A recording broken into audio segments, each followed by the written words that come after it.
Hi, magandang araw po sa inyong lahat. Ngayon ay araw ng Huwebes. Pasensya na po kayo kung nakatulugan ko po yung pag-upload. Kaya kanina ko lang po na-upload yung second reading of the day kahapon. But I promise you, nandito pa rin po ako. Magbibigay po ng first reading of the day today. Kahit po masama ang pakiramdam natin. Alam niyo naman po na ito ay aking commitment para sa inyong lahat. Kaya tayo po ngayon ay magbibigay ng first reading of the day today, Thursday. Ayan. Kamusta po kayong lahat? Sana kayo pong lahat ay nasa mabuting kalagayan.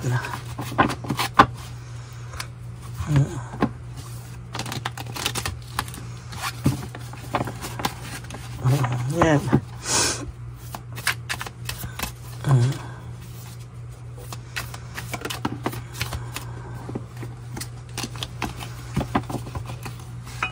Okay. Pili po tayo ng 10. Tingnan natin kung ano po ang makikita natin sa reading of the day today. 1, 2, 3, 4, 5, 6, 7, 8, 9, and 10.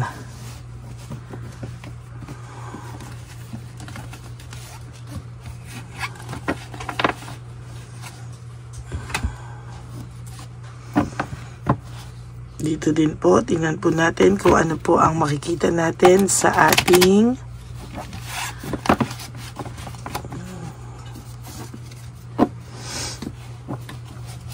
ayan.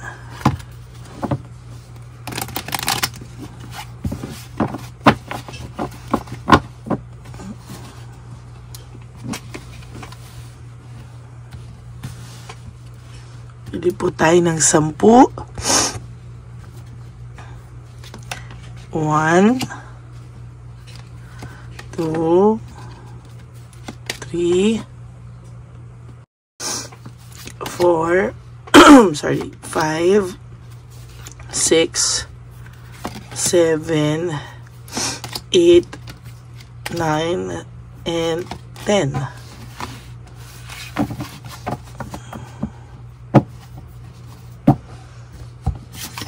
Ay, naku, nahulog po ito. Okay, tingnan na po natin ngayon.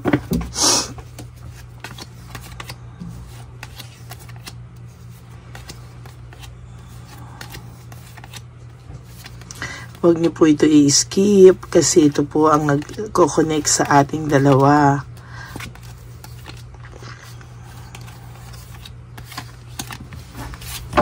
Okay po.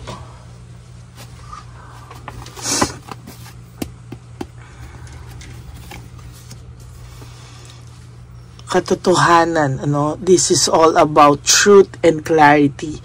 Ang taong ito po ay, sa totoo lang po, ang tao pong ito ay nag-iisip sa mga oras na to. Nag-iisip po kung ano po ang tamang gawin or ano daw po ang mga hakbang niya sa susunod. As a matter of fact, ilang linggo na po siyang nag-iisip. Nag-iisip po siya kung ano po ang makakapagpabuti sa sitwasyon, There's truth, there's clarity. Naliliwanagan po ito paunti-unti, pero sabi ko nga po sa iyo, matigas pa rin siya. Ayaw niya pa rin pong bumigay.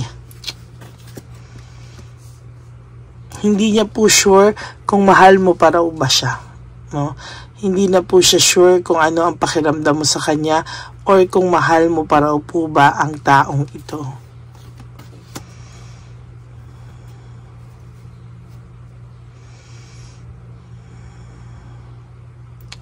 Panay katotohanan po, search for truth, Truth and clarity, Lumalabas na daw po yung mga katotohanan or nalalaman mo na daw po lahat ng katotohanan. It's all about, these cards po is all about truth, clarity, Dalawa na parehong katotohanan, parehong truth, and sa totoo lang po yung person nyo is so confused. Nako-confused po siya dahil nare-realize niya po ano yung totoo niyang nararamdaman, no?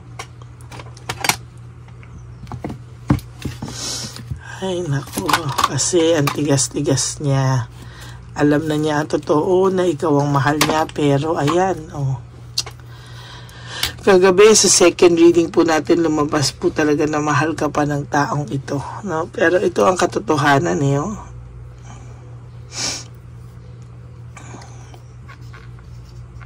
Nararamdaman niya na ang katotohanan.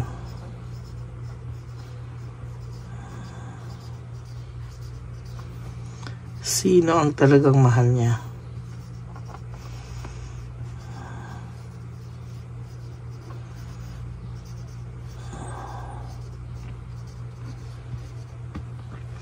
Nararamdaman niya na ang katotohanan, sino ang talagang mahal niya.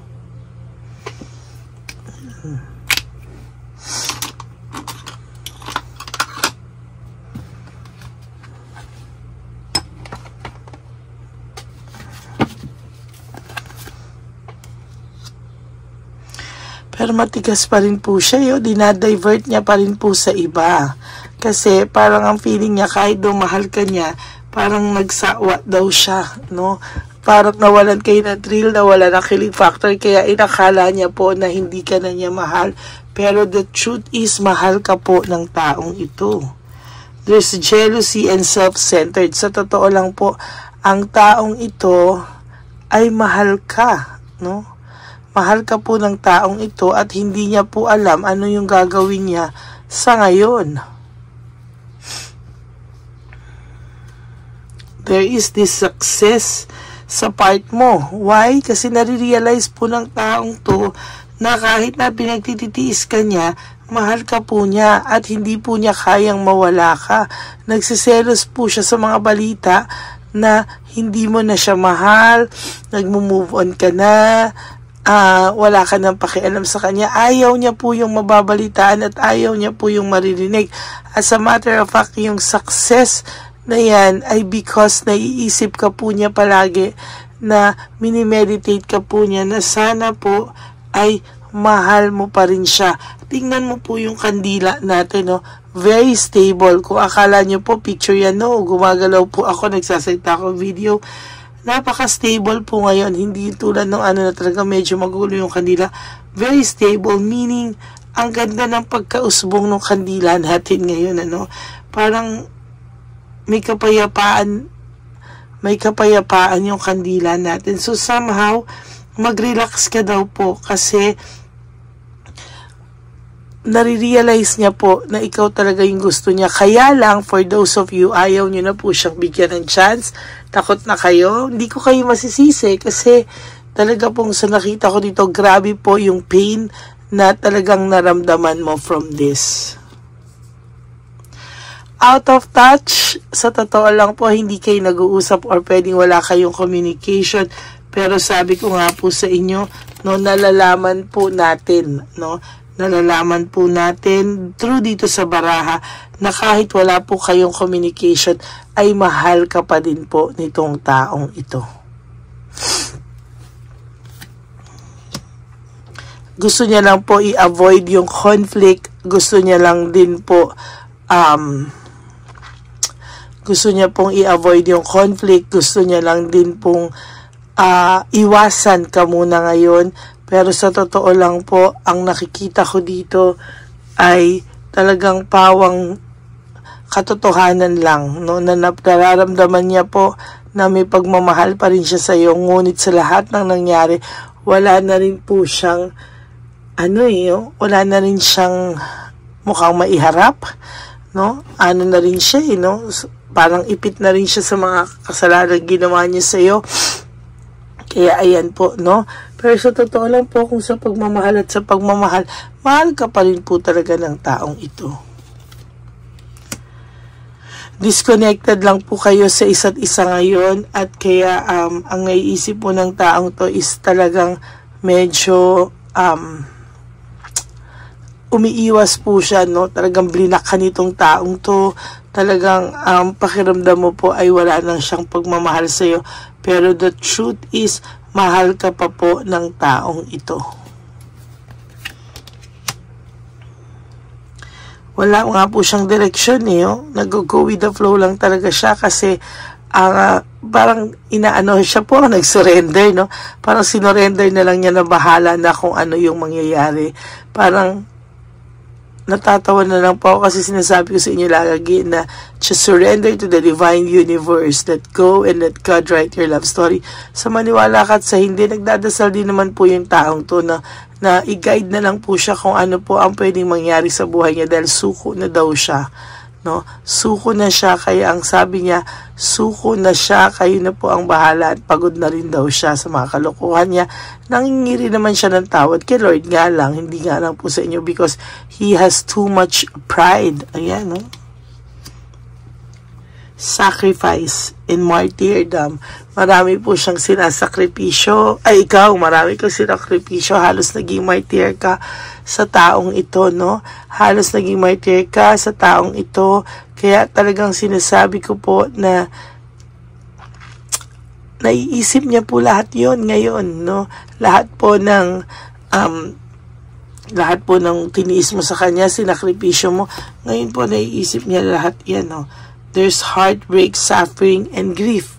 No, so nakikita ko po ang taong ito po ay masama po ang loob.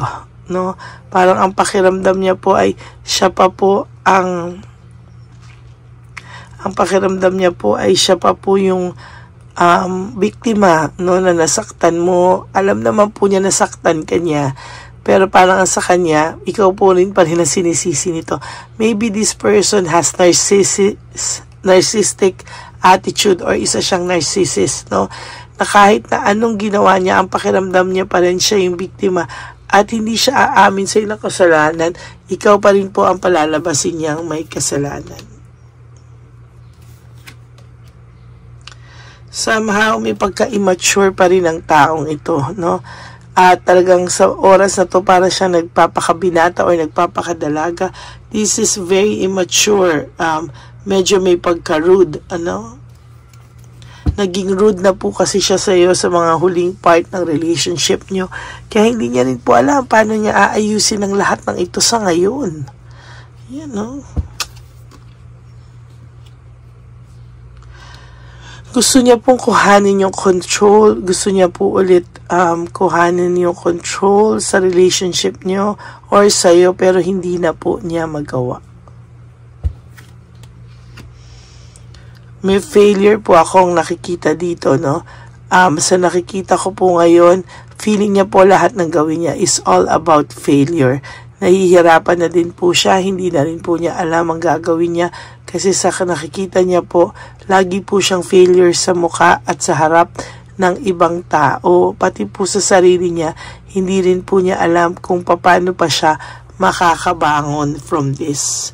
Alam niya po na ang feeling niya raw ay siniraan mo siya, feeling niya hinusga na siya ng mga tao dahil sa nangyari sa inyo. Pero the truth is, lumulusot pa nga siya, ikaw pa nga yung napasama sa mga tao, no?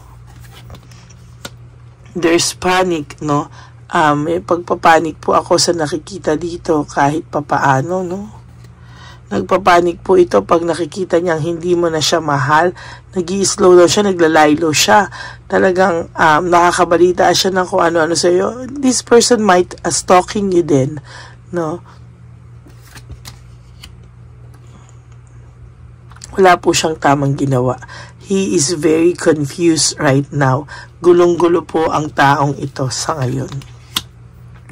Panay karma, no control. Wala siyang control sa mga malas na dumadating sa kanya, sunod-sunod na kamalasan, at wala po siyang control. Ayan, no? Kung makikita mo po, wala po siyang control.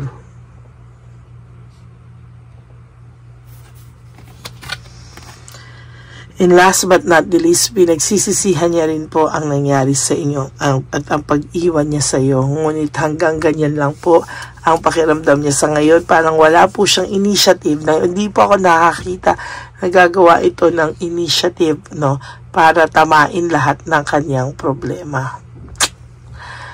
At hanggang hindi niya po yan tinatanggap, mananatili po sa kanya ang bad luck. Ayun, mananatili po sa kanya yan. Okay, that's it for your first reading for today. Pasensya na po talaga ulit kayo kagabi at hindi ko na po na-upload. Talaga pong nakatulog na ako. But, na-upload ko naman po siya kanina. So, sana po, bago kayo tumalon dito sa ating first reading of the day, I hope you guys have watched yung ating reading for the day kagabi na kanina ko lang na-upload. The second reading last night, okay? To all my loyalista, ever solid loyalista, my Lady Elena friends, family, and subscribers, I love you all from the bottom of my heart. Huwag po kayong mag-alala. I'm fine. I'm totally fine. Kaya po, huwag po kayong mag-alala, ha? Talagang hindi po ako mawawala sa inyo. Kahit nga po may sakit ako. Kahit po hindi ako makabangon or what, lagi po kayo sa aking may first reading man lang or second reading of the day. Bonus na po yung ating third reading of the day palagi. Okay? So maraming salamat po sa inyong lahat at wag po kayong magsasawa na manood dahil hindi rin po ako magsasawang magbigay sa inyo ng reading of the day. Maraming salamat po at para po sa inyo kung gusto nyo pong malaman kung ito po ay para sa inyo o pwede nyo po akong i-message sa Lady Lee Elena, that's LADYLY. Nasa dulo po yan ng ating video. Diyan nyo lang po ako makokontak. Ayan. At make sure po na i-message nyo lang po ako at i-follow nyo na rin po yan para kapag po ako ay gumagawa ng random calls sa aking mga subscribers and followers ay makamusta ko po kayo. Okay? Maraming salamat po sa inyong lahat. God bless you all. Please, no skipping of ads. Tulong nyo na po yan sa atin. For those of you na magbibigay ng super thanks sa video na to, I would really be glad and appreciate it po from the bottom of my heart. I love you all and God bless you. Always remember that life is short. Don't make it shorter by stressing yourself from all the pains and heartaches na binigay sa inyo ng kahapon. Just surrender everything to the divine universe and just let go and let God write your life and love story. Okay, I will be back for another set of reading. Wag na wag po kayong mawawala and I will be back again later. God bless you all. I love you all. Bye!